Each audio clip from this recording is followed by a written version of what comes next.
Hello friends, welcome in NEET PG 2024। All India quota की जो choice filling है वो कंटिन्यू है, परंतु कुछ स्टूडेंट्स के जो क्वेश्चंस है, क्या फर्स्ट राउंड के बारे में है, कुछ स्टूडेंट्स के जो सेकंड राउंड बारे ये हैं, कुछ स्टूडेंट्स जो थर्ड राउंड एंड जो फोर्थ राउंड के ये सभी क्वेश्चंस हैं। जो फर्स्ट ऑफ ऑल हम जो ये फ्लो चार्ट भी डिस्कस करेंगे, हम कुछ क्वेश्चन भी डिस्कस करेंगे, जैसे is it necessary to join allotted medical college और institution in round one to get chance to participate in round to.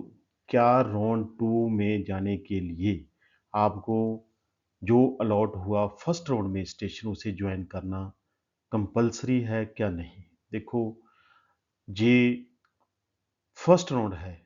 First round में अगर आपको सीट नहीं अलॉट हुई तो आप राउंड टू में पार्टिसिपेट कर सकते हैं। ये तो सभी को ही मालूम है।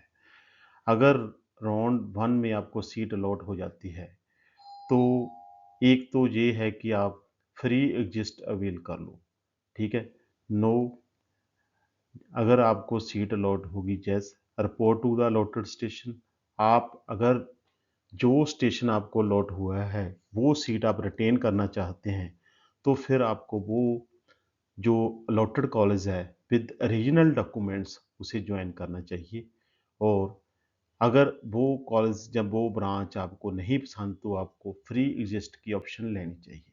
अगर आप फ्री एग्जिस्ट अवेल करते हैं तो फिर आपको सबसे बड़ी यही बात है कि आपको नेक्स्ट राउंड में आप लॉगिन करके जो न्यू चॉइसेस फिल करनी पड़ेगी और आप जो सेकंड राउंड में मूव कर सकते हैं।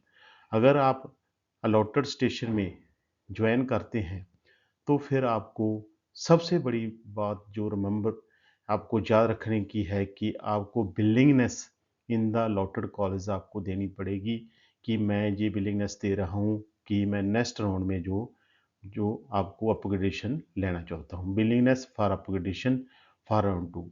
अगर किसी स्टूडेंट्स ने willingness for upgradation in round two में नहीं वो वहाँ पर जो देता तो फिर वो राउंड टू में जो ज्वाइन करने के बाद राउंड टू में वो चॉइसेस फिल नहीं कर पाएगा। इसीलिए बहुत ज़रूरी है कि अगर आपको सीट अलॉट होती है, अगर आप ज्वाइन करते हैं तो आप अपग्रेडेशन लेना चाहते हैं तो विलिंगनेस देना बहुत ज़रूरी है।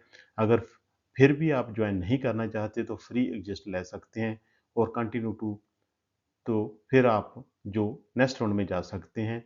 और अगर विलिंगनेस नहीं देते तो continue to study in the allotted institute.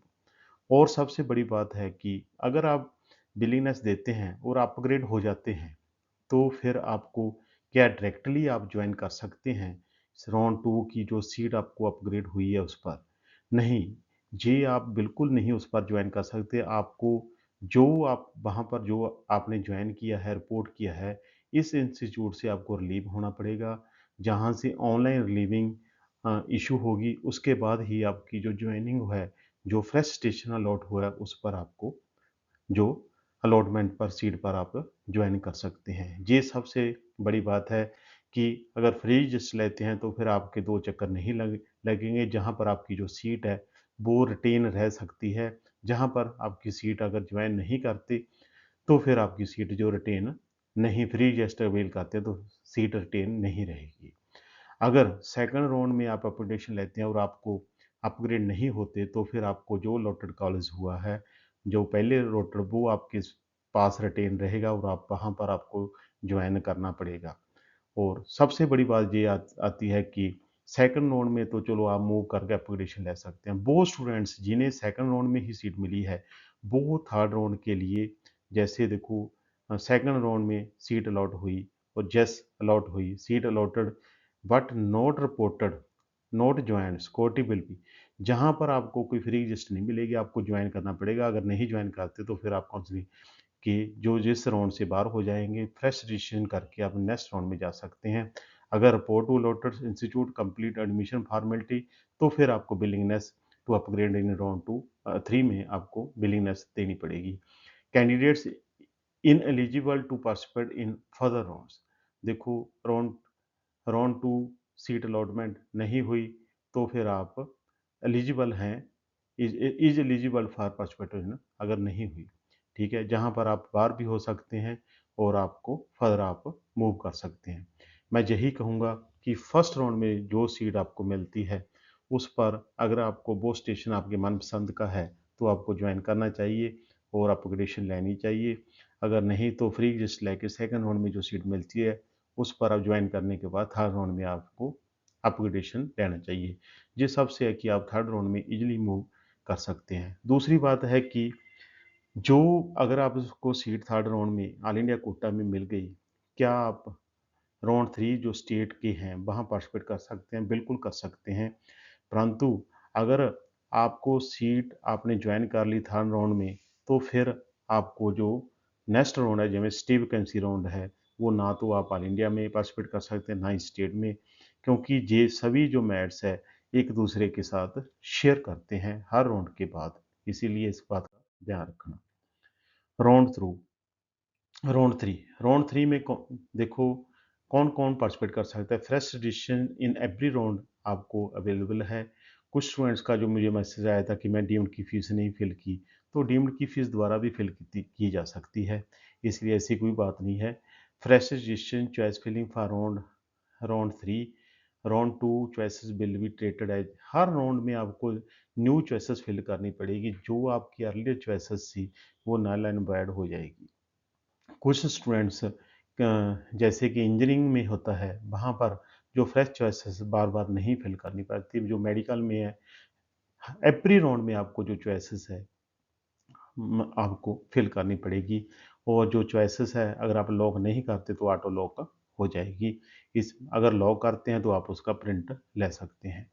देखो थर्ड राउंड में अगर सीट मिलती है, report to the institute, complete the admission formalities, join allotted seat, once join can not upgrade और ज्वाइन। देखो एक बार ज्वाइन कर लिया ना अपग्रेड हो सकते हैं ना ज्वाइन कर सकते हैं।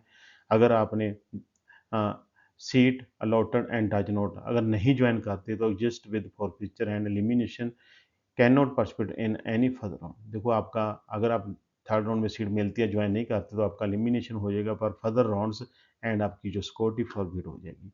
सिक्योरिटी फर्स्ट राउंड के बाद सेकंड राउंड और सब्सिक्वेंट राउंड में कहीं भी आपको सीट अलॉट होती है, अगर आप ज्वाइन करते हैं चाहे नहीं करते, तो आपको सिक्योरिटी फॉरफिट हो जाएगी। अगर आप नहीं ज्वाइन करते और सीट छोड़ देते हैं, अगर ज्वाइन करते हैं छोड़ देते हैं और अदर अगर नहीं ज्वाइन करते तो फिर भी आपकी सिक्योरिटी जो फॉरफिट हो जाएगी। If upgraded then candidate must relieve from the round two seat and join. देखो वो स्टूडेंट्स जिन्हें सेकंड राउंड में सीट मिली थी, अपग्रेडेशन थर्ड राउंड में ली है, उन्हें जो सेकंड राउंड में जो रिलीव होना पड़ेगा और थर्ड राउंड के लिए ज्वाइन करने के लिए। फिर लास्ट में जो आ जाता है स्टे वैकेंसी राउंड। जो स्टे वैकेंसी राउंड में देखो वो स्टूडेंट्स जिन्हें स्टेट्स में ज्वाइन कर लिया है वो stay vacancy round all India में पार्टिसिपेट नहीं कर सकता, क्योंकि स्टेट सभी जो ज्वाइन कैंडिडेट्स का जो डाटा है वो ऑल इंडिया के साथ शेयर करता है, वो सभी वो स्टूडेंट्स को वीड आउट कर देते हैं। उसी तरह जो ऑल इंडिया है वो स्टेट के साथ शेयर करता है, वहाँ भी स्टेट राउंड्स के लिए वीव आउट हो जाते हैं। जिस थर्ड राउंड में ये एप्लीकेबल है। और अगर आपको ऑल इंडिया कोटा में किसी भी राउंड में पहले जो सीट मिल गई है, आपने चाहे ज्वाइन किया चाहे नहीं किया, तो फिर आप स्टे राउंड में नहीं एलिजिबल हैं। अर्लियर चॉइसेस विल बी, देखो सभी फ्रेश रजिस्ट्रेशन जहाँ भी है, देखो सीट अलॉटेड, अगर आपने ज्वाइन कर ली, join the seat in the college and once join candidate can not resign. अगर आपने सीट ज्वाइन कर ली तो फिर आप रिजाइन नहीं कर सकते। अगर ज्वाइन करने के बाद सीट रिजाइन करते हो स्टे वैकेंसी राउंड में, तो फिर आपको सीट के सभी पैसे भी फिल करने पड़ेंगे। 1 साल आपका जो डी बार भी हो जाएंगे और सीट के पैसे भी फिल करने पड़ेंगे, क्योंकि आपके कारण वो सीट खाली रह गई है। इसीलिए मैं सभी स्टूडेंट्स को कहूँगा जो भी रूल एंड रेगुलेशंस है उसे अच्छी तरह रीड कीजिए। आप चॉइसेस है जितनी चॉइसेस चाहें आप फिल कर सकते हैं, उसका कोई प्रॉब्लम नहीं है, नो लिमिट फॉर चॉइसेस। परंतु फिर भी आपके रैंक के मुताबिक ही फिल कीजिए, क्योंकि आँखें क्लोज करके हम अगर जो चॉइसेस फिल करेंगे तो फिर बाद में प्रॉब्लम आ सकती है। सभी स्टूडेंट्स को यही कहूँगा कि मेरे इस चैनल को शेयर कीजिए, सब्सक्राइब कीजिए, शेयर कीजिए, लाइक कीजिए, और जो भी अपडेट्स आएंगे मैं आपके साथ शेयर करूँगा।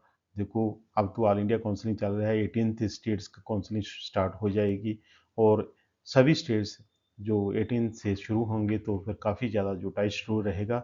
इसीलिए सभी स्टूडेंट्स को मैं यही कहूँगा कि आप जो भी वीडियोस हैं उसके लिए अपडेट रहिए और जो भी डाटा आता है उसके लिए अपडेट रहिए। थैंक यू दोस्तों।